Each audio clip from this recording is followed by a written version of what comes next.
That's the roar you hear. It's not water pressure at all. It's essentially a vacuum cleaner for waste, using a small rinse of blue, or sometimes water-based fluid, just enough to clean the bowl, not nearly enough to flush anything away on its own.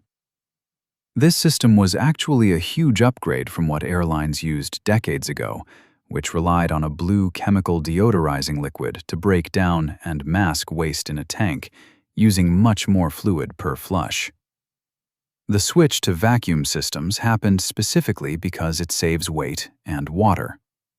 Some aircraft still use a small amount of that familiar blue fluid for rinsing and odor control, but the heavy lifting is done by suction, not liquid. Now here's a detail most passengers never think about. How does a vacuum system work at both sea level and 35,000 feet, where the air pressure outside is dramatically different from the pressure inside the cabin? The plane's systems are actually designed to take advantage of that. At cruising altitude, the air outside the aircraft is extremely thin, so the waste tank, which vents to the outside air, naturally sits at a lower pressure than the cabin.